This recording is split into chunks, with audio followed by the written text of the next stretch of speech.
ជំរាបសួរបងប្អូនទាំងអស់គ្នាស្វាគមន៍មកកាន់ Channel Jessica Tips សាជាថ្មីថ្ងៃនេះយើងមកដឹងអំពីវិធីហៅលាបសំណាងឲ្យខ្លួនឯងធ្វើជាមេដែកនៃសំណាង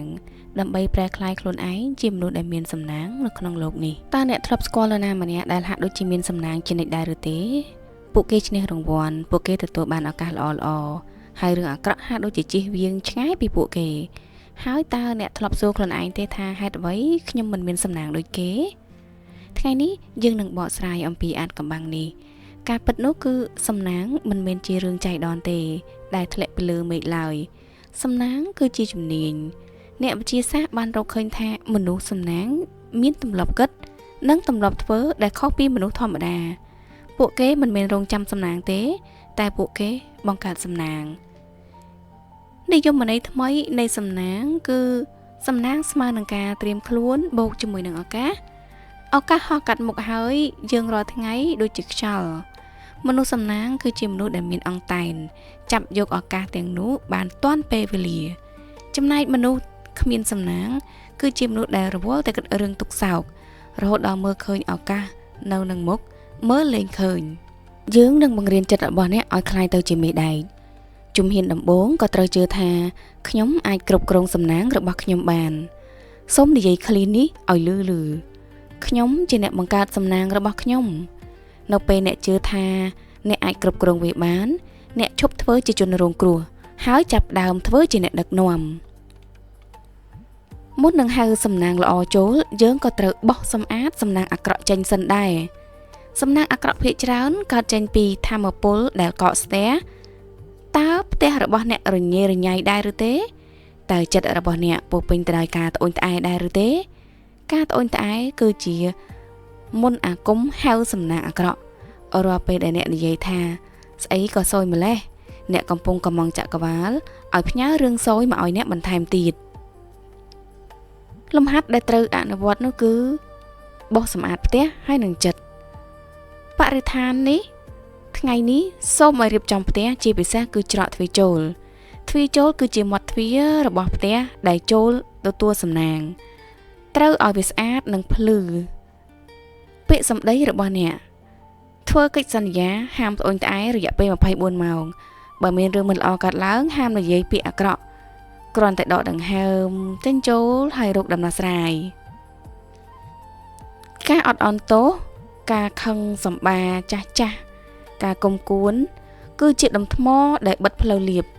បើអ្នកនៅខឹងនរណាម្នាក់អ្នកមិនអាចមានលៀបសំណាងទេសូមដោះលែងពួកគេចេញពីចិត្តហើយនិយាយថាខ្ញុំសូមដោះលែងរាល់ថាមពលអវិជ្ជមានខ្ញុំបើកផ្លូវឲ្យថាមពលថ្មីដែលបរិសុទ្ធហូរចូលអាចកំបាំងធំបំផុតរបស់មនុស្សសំណាងគឺពួកគេរំពឹងថាពួកគេនឹងឈ្នះ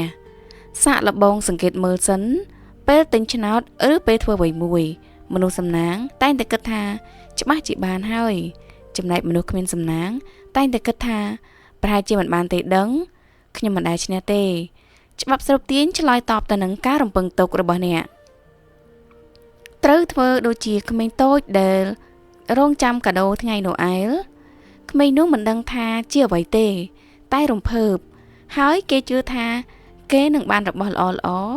ពីបងប្អូនឬឪពុកម្ដាយរបស់គេចូលរស់នៅរាល់ថ្ងៃដោយអារម្មណ៍បែបនេះពេលភ្ញាក់ពីគេងចូលនិយាយថាថ្ងៃនេះខ្ញុំនឹងមានរឿងអស្ចារ្យកើតឡើងចំពោះខ្ញុំរក្សាចិត្តឲ្យរំភើបជានិច្ចលំហាត់នៃការអនុវត្តនោះគឺ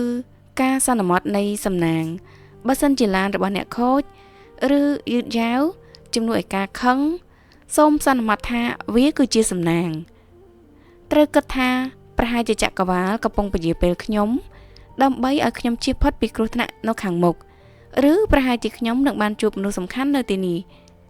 ការបកស្រាយរបស់អ្នកកំណត់លទ្ធផលរបស់អ្នកសំណាងច្រើនតែកើតមកតាមរយៈការដឹងមុនឬញាណពិសេសមនុស្សសំណាងគឺជាមនុស្សដែលពូកែស្ដាប់ពិចារណញាណឧទាហរណ៍ពួកគេមានអារម្មណ៍ថាចង់ដើរលើផ្លូវនេះស្រាប់តែរើសបានលុយឬមានអារម្មណ៍ថាចង់ទៅមិត្តភ័ក្តិស្រាប់តែមានដំណឹងការងារអ្វីមួយតើដោយម្ដេចដើម្បីស្ដាប់វិចារណញាណបានអ្នកត្រូវធ្វើចិត្តឲ្យស្ងប់ សំឡេងសំណាងតែងតែនិយាយខ្សឹបខ្សឹបបើអ្នកមានអារម្មណ៍ថាត្រូវតែធ្វើវាដោយគ្មានហេតុផលច្បាស់លាស់ចូលធ្វើវានោះគឺជា GPS នៃសំណាងកំពុងរកផ្លូវឲ្យអ្នកពេលខ្លះយើងក៏ត្រូវសង្កេតមើលសញ្ញារបស់ចក្រវាឡផងដែរឧទាហរណ៍លេខសំណាងលេខ1 3 ដងលេខ7 3 ដងឬលេខ8 3 ដងឃើញសត្វល្អិតដែលមានអត្ថន័យល្អដូចជាមេអំបៅឬក៏សត្វក្រៀលនៅពេលដែលឃើញសញ្ញាទាំងនេះចូលញញឹមហើយនិយាយថាខ្ញុំទទួលយកសំណាងនេះការទទួលស្គាល់សញ្ញាធ្វើឲ្យសញ្ញាកាន់តែមកច្រើនកាយវិការនិងការហៅវត្ថុហៅលៀបទោះបីជាសំណាងគឺជាធម្មពលប៉ុន្តែយើងអាចប្រើវត្ថុដើម្បីជួយពង្រឹងផ្លូវចិត្តរបស់យើងបាននេះហៅថាយុទ្ធការចិត្តសាស្ត្រតើអ្នកមានវត្ថុសំណាងផ្ទាល់ខ្លួនដែរឬទេឧទាហរណ៍ដូចជាចិញ្ចៀនខ្សែកឬក៏ខ្សែដៃមង្គលសំណាងណាមួយនៅពេលដែលអ្នកពាក់វាអ្នកមានអារម្មណ៍ជឿជាក់ហើយភាពជឿជាក់នេះហើយដែលវាទាក់ទាញសំណាងពិធីហៅសំណាងនៅពេលព្រឹកក្រោកពីគេងភ្លាមចូលញញឹមភ្លាមបើបង្អួចឲ្យមានពន្លឺនិងខ្យល់ចេញចូលពន្លឺគឺជាយ៉ាងតំណាងឲ្យសកម្មភាពនិងលៀបផឹកទឹកមួយកែវដែលគិតថានេះគឺជាទឹកនៃភាពបរិបូរណ៍ការចែករំលែកសំណាងច្បាប់នៃកម្មផលនិយាយថាអ្វីដែលអ្នកផ្ដល់ឲ្យនឹងត្រឡប់មករកអ្នកវិញគុណនឹងទ្វេបើអ្នកចង់បានសំណាងអ្នកត្រូវធ្វើជាសំណាងរបស់អ្នកដទៃជួយនរណាម្នាក់នៅថ្ងៃនេះឲ្យលុយធីបដោយចិត្តទូលាយនិយាយពាក្យល្អៗនៅពេលដែលអ្នកធ្វើឲ្យនរណាម្នាក់មានអារម្មណ៍ថាពួកគេសំណាងអ្នកកំពុងសាបព្រោះក្របពូជសំណាងឲ្យខ្លួនឯងឥឡូវនេះអ្នកមានកូនសោនៃលាភសំណាងនៅក្នុងដៃហើយជឿថាអ្នកអាចបង្កើតសំណាងដោយខ្លួនឯងបានសម្អាតធម្មពលអវិជ្ជមានហើយរំពឹងទុកតែរឿងល្អៗជាពិសេសត្រូវរៀនស្ដាប់វិចារណញ្ញាណឬក៏ញាណពិសេសរបស់យើងហើយចុងក្រោយកុំភ្លេចណាចែករំលែកក្តីសុខរបស់អ្នកទៅកាន់អ្នកដទៃអ្នកគឺជាមនុស្សដែលមានសំណាងមិនមែនជាអ្វីដែលអ្នកត្រូវរត់តាមទេតែជាអ្វីដែលជាខ្លួនអ្នកផ្ទាល់តែម្ដងចុងក្រោយសូមបិទភ្នែកហើយធ្វើការ affirmation ជាមួយនឹងខ្ញុំទាំងអស់គ្នាសូមដាក់ដៃលើបេះដូងរបស់អ្នកខ្ញុំគឺជាមេដែកនៃសំណាងរឿងល្អៗរត់ចូលមករកខ្ញុំគ្រប់ទិសទីខ្ញុំមានសំណាងល្អក្នុងរឿងលុយកាក់ខ្ញុំមានសំណាងក្នុងរឿងស្នេហាខ្ញុំមានសំណាងក្នុងរឿងសុខភាពថ្ងៃនេះគឺជាថ្ងៃសំណាងរបស់ខ្ញុំសូមបើកភ្នែករបស់អ្នកហើយញញឹមទៅកាន់ពិភពលោកដ៏ស្រស់ស្អាតមួយនេះសូមឲ្យសំណាងល្អពេញមួយជីវិតសូមអរគុណ